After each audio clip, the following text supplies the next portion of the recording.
Islam has been a central part of American culture for centuries, but so has Islamophobia, and the recent rise in anti-Islam sentiments, including in my current state of Texas, is both a troubling new development and as well as a perpetuation of a longer tradition that deserves to be unpacked.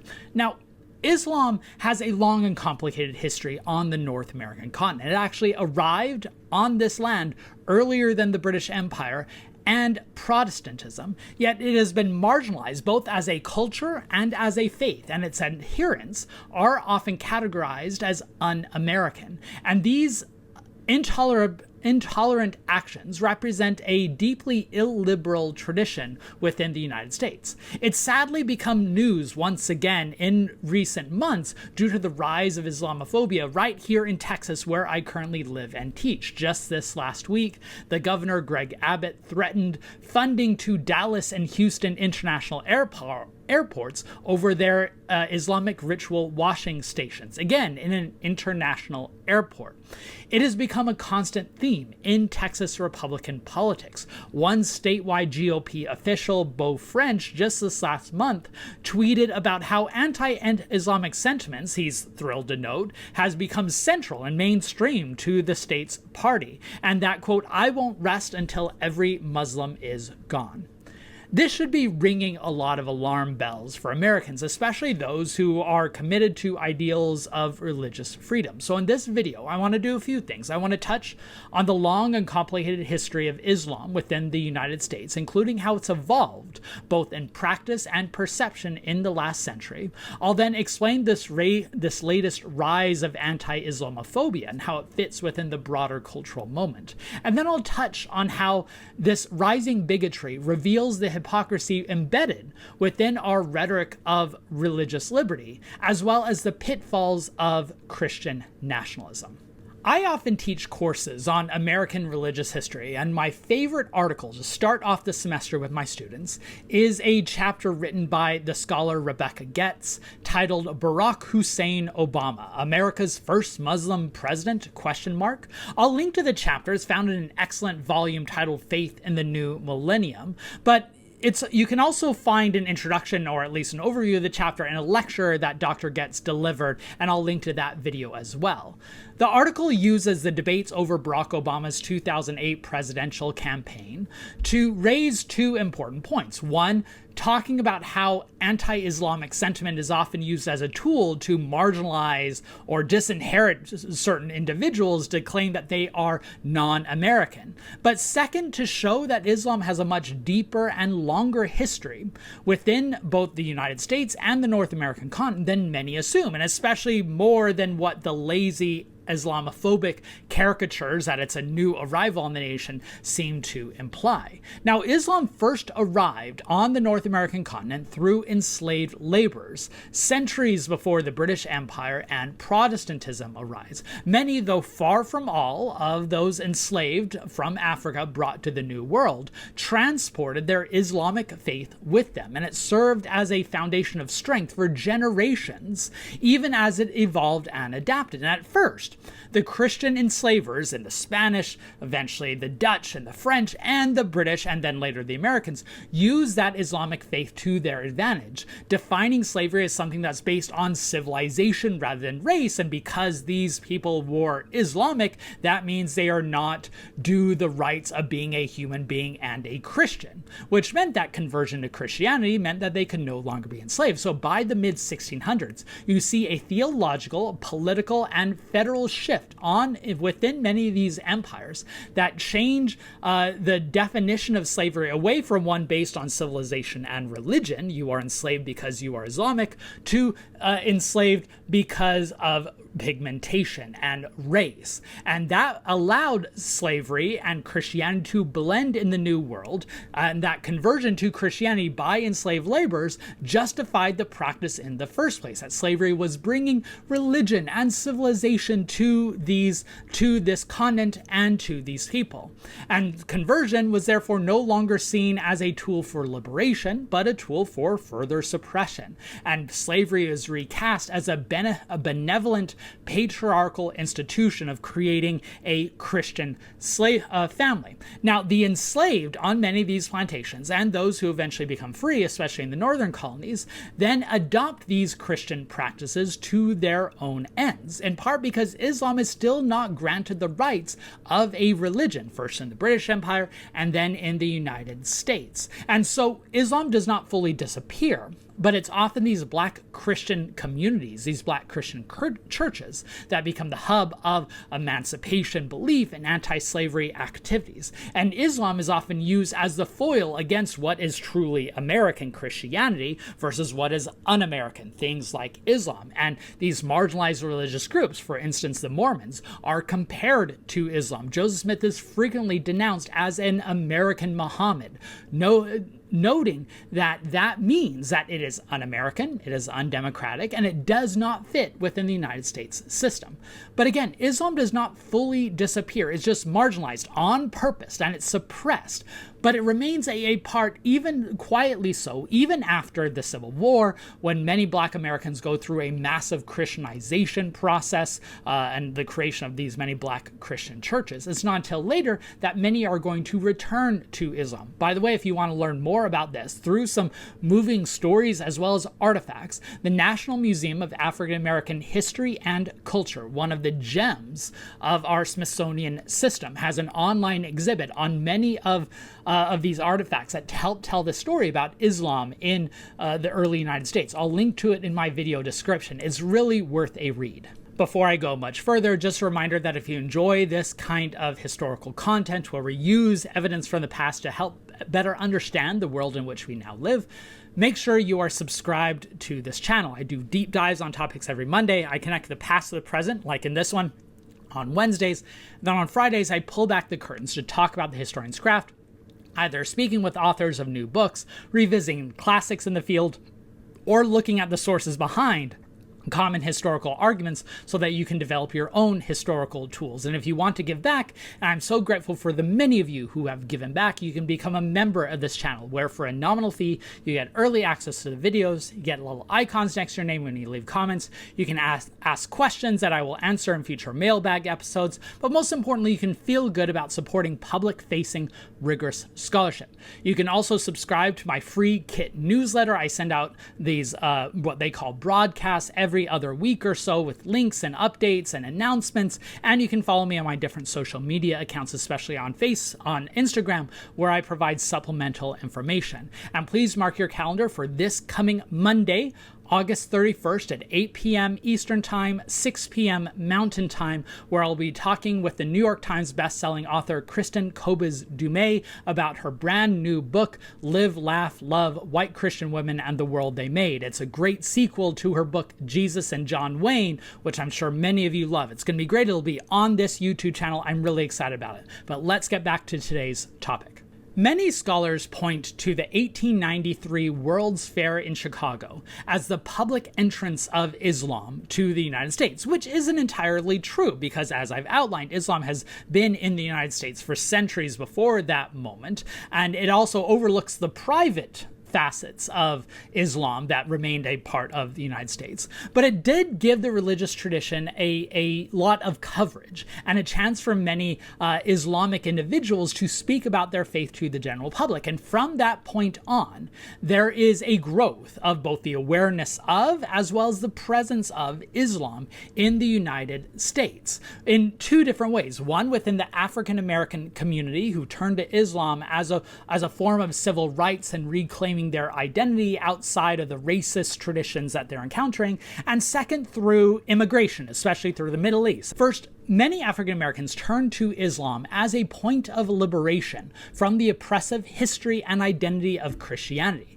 This includes both traditional Islam as well as what becomes most prominent, the Nation of Islam, which has its own unique history. Malcolm X most prominently argues that Christianity is the religion of the oppressor, and you have to reject that tradition, that lineage, even those names, to embrace something that is found outside of that oppressive, tyrannical Christian past. And so for much of the 20th century, the most common image for Americans of what American Islam is was actually African Americans, people like not just Malcolm X, but Muhammad Ali, or more recently, Shaquille O'Neal. But that's just the public version of Islam that went side by side with another growing number of Islamic experiences and identities in the United States that came with immigration, especially in the post-1960s with the rise of modern American immigration, which allowed many people to come in from places like the Middle East. And this especially escalates in the last couple decades of the 20th century, especially in the 1990s, as America is embracing a much more pluralist and diverse community.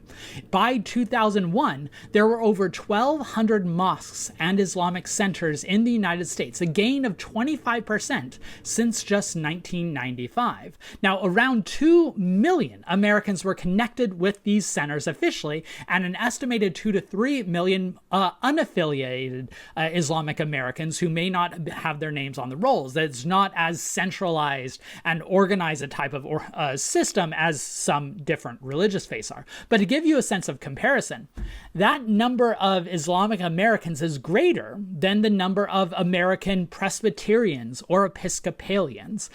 And that American Islamic population was far more diverse than some might assume. 30% were African American, 33% were South Asian, and 25% were Middle Eastern. And there are many hallmarks that this community experienced and celebrated during the 1990s. They had their first Muslim leader who offered a prayer in Congress. You had the first Muslim chaplain in the U.S. military. You had the rise of Muslim recognition, like the Islamic Days celebrated in Chicago. You would have Islamic characters featured on postage stamps and so forth. But then that's going to change in, as you guessed, 2001 with the terrorist attacks in New York. Suddenly the public image and the fear of Islamic Americans is going to shift to match this idea of these extremists and these terrorists from the Middle East, papering over the longer history of Islam being embedded within the United States and now being seen more as a threat, and people denouncing what they call the Islamic invasion into the United States. And while that Islamophobia can be found in many places throughout the nation, it's taken an especially poignant hue in Texas, where just in the last year, you've seen a remarkable and sobering rise of anti-Islam sentiments. That's a result of both trajectories I've been discussing. One, the long embedded Islamophobia that's found within American Christianity, but also fears of the rise of immigration to the state, where places, especially like Houston and Dallas, have become the hubs for immigration from countries of where these individuals are bringing their Islamic faith with them. Christian nationalists, including in Texas, are feeling both simultaneously empowered but also anxious to reaffirm their chosen status and their privileged order of how religions should operate. And these Christian Republicans are especially nervous in an election year where numbers are not looking their way and that the border security is not as big of an issue. The economy isn't great. Approval numbers are in the toilet. The best way to raise up support is to find an evil other, an enemy to rally opposition, especially now that there are some prominent Islamic politicians in the Democratic Party like Zohran Mamdani in New York City and Abdul El-Sayed in Michigan. But it's also as a result of this immigration, like I mentioned. especially in Dallas, which has become the hub of these conflicts. Though Muslims only make up 1 to 2% of the Texas population, they take up a disproportionate amount of space in the Texas Republican imagination. Dozens of mosques have opened in the Dallas area alone, tripling in the last few decades, and population of Islamic residents of the Dallas area has grown from about 80,000 to 160,000. But just to keep this in comparison, while there are now 76 mosques in Dallas, that's only compared to over 3,000 evangelical churches within the city. So it's still a small minority, but those small minorities can take up a large part of the Dallas Christian imagination. You have a string of episodes throughout the state of Texas in response from a groundswell Islamophobic response. You have death threats against a new Islamic center in Dallas. You have a white woman who accosted innocent Islamic women in a grocery store in my town of Conroe, and then after she was fired, when the clips of her racist assault went viral, people donated $250,000 to support her. And then you have someone who accosted the former Dallas mayor recently for allegedly supporting this Islamic invasion and stuffing down into a shirt after a contested council meeting the alleged protections that he had given these Islamic community. And in response to this groundswell of populist anti-Islamic sentiment, the Republican Party in Texas is taking an Islamophobic approach to introducing new policies. They're trying to challenge real estate development, saying that these Islamic communities do not have the right to take over our land. They canceled a private water parks party that was meant to celebrate an Islamic holiday. They denounced some vague notion of Sharia law taking over these local communities. They declared the Council on American Islamic Relations a terrorist organization, a step that goes beyond what the Trump White House administration has done so far, which is really saying something, given that one of the founding moments of Trump's presidential campaign was trying to halt all Muslim immigration. And then at the recent state Republican convention here in Texas, nearly every speaker denounced Islam, and there were entire panels devoted to what they alleged to be a Muslim invasion of the state.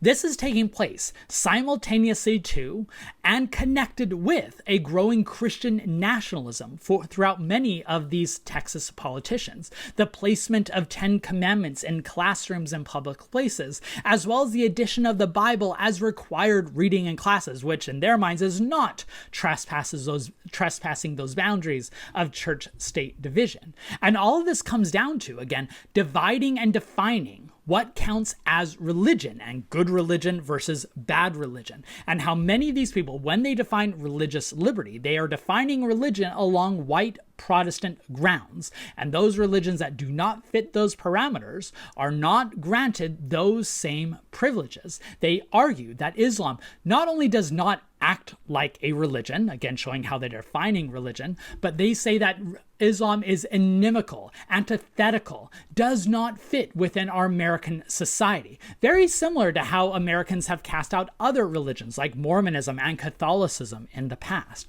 And Texas is now trying to find new ways to further limit the privileges of and rights of American citizens who just happen to be Islamic. Again, it's the culmination of this long tradition of Islamophobia within the United States, as well as a response to contemporary concerns over immigration, as well as political circumstances. The truth is, Islamophobia is the greatest threat to American religious freedom in the modern world, far more than all this alleged threats that people are highlighting as encroaching upon our religious freedom values. It's an expression of long-held racist views. It's a product of Christian nationalism. It's a response to growing diversity and fear of pluralism, and it's a potent tool in the modern MAGA movement. But a deeper history of the United States shows that Islam has always been a part of the community. But so has the fear of that alleged threat and the use of Islamophobia to draw populist action and political support. So as we move into, further modernity, one might assume that the one aspect of that tradition, the Islamophobia, might go away. But if anything, it's only growing and it's expanding. One might say it's the last throes of religious intolerance, but in reality, it's likely always going to be there as long as America rewards and prioritizes that bigotry at the heart of a political tradition. We need that longer and deeper historical perspective to denounce this Islamophobic hypocrisy and to remind the nation that if we truly believe in religious freedom, that means even the religions that are different than yours. And that's a lesson that the United States still hasn't fully learned. I hope you found this video useful. If so, hit the like button, share with others so we can broaden the conversation, subscribe if you like this type of historical context, and become a member if you want to give back. History has never been more relevant than it is today, even if it reminds us of lessons we would rather forget.